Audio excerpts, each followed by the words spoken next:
নবীজিকে আল্লাহ বলছে, বন্ধু আপনার সাথে যদি কেউ যুদ্ধ না করে আপনি একাই যুদ্ধ করবেন।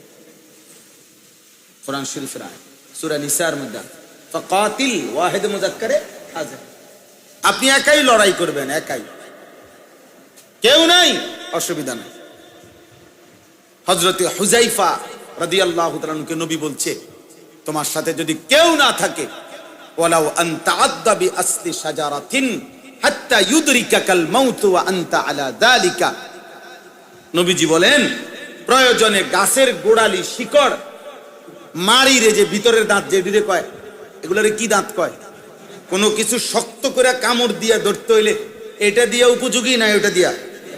আল্লাহর নবী বলছেন, মাড়ির দাঁত দিয়ে প্রয়োজনে গাছের শিকড়ের মতো কামড়াইয়া ধরে রাখবা মৃত্যু পর্যন্ত, তবুও তুমি একাই আল্লাহর দ্বীনের উপরে থাকবে।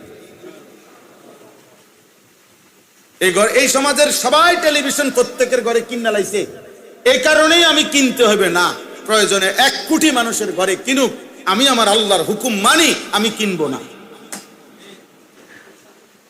সাফ কথা।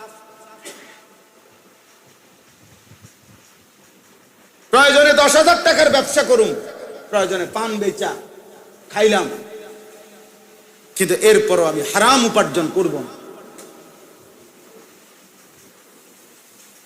এটা মুমিন।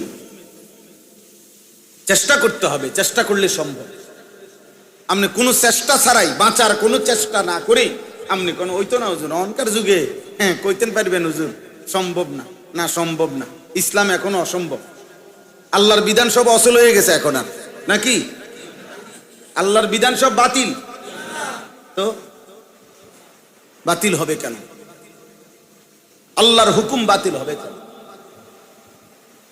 আর সম্ভব না হুজুর, এখনকার যুগে সম্ভব না। যদি এটা বিশ্বাস নিয়ে কেউ বলে, যদি কেউ দিল থেকে কথা বলে, ওই বেঈমান, ওই কাফের। যদি কেউ বিশ্বাস নিয়ে বলে যে দিল থেকে, যে সুদের থেকে বাঁচা, কিস্তির থেকে বাঁচা এখনকার যুগে হুজুর আর কোনোভাবে সম্ভব না, তো মনে রাখো তুমি বেঈমান, তুমি মুশরিক। মুশরিক। আল্লাহর বিধান ইসরাফিলের ফু পর্যন্ত মেনে চলা সম্ভব।